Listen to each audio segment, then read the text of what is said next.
सुप्रभात प्यारे बच्चों। आज मैं हिंदी की पाठ्य पुस्तक में से एक नया पाठ लेकर आई हूँ। पाठ 15 एकी और दौकी।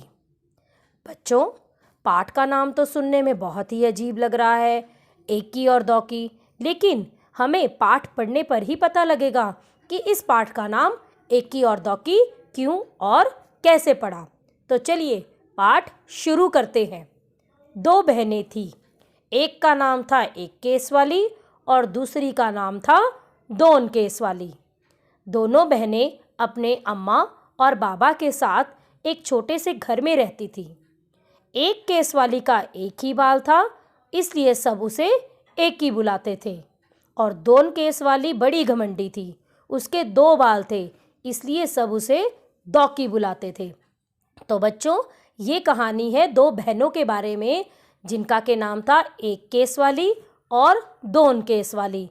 तभी तो इस पाठ का नाम पड़ा एकी और दौकी। अम्मा सोचती थी कि दौकी जैसी सुंदर लड़की तो दुनिया में है ही नहीं, और बाबा उनको सोचने की फुर्सत ही कहाँ। काम में जो उलझे रहते थे। दौकी हमेशा अपनी बहन पर रौब जमाती रहती थी। एक दिन एकी घने जंगल में गई। चलते चलते वह घने जंगल के बीच आ पहुंची। चारों तरफ सन्नाटा था। अचानक उसने एक आवाज़ सुनी, पानी, मुझे प्यास लगी है, कोई पानी पिला दो। एकी रुकी और उसने चारों तरफ घूम कर देखा। वहाँ तो कोई नहीं था। फिर उसने देखा सूखी मुरझाई हुई मेहंदी की एक झाड़ी जिसके पत्ते सरसरा रहे थे। पास में ही पानी की धारा बह रही थी।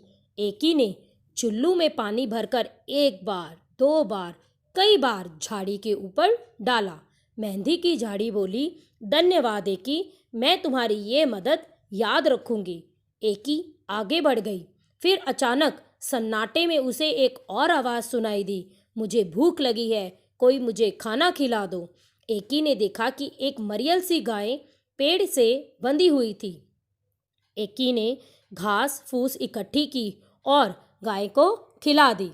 उसके बाद उसने गाय के गले में बंधी रस्सी को खोल दिया। तो बच्चों, यहाँ तक आपने पाठ में जाना कि किस तरह दोनों बहनों का नाम एकी और दौकी डला और किस तरह एकी ने गाय और मेहंदी की झाड़ी की मदद की।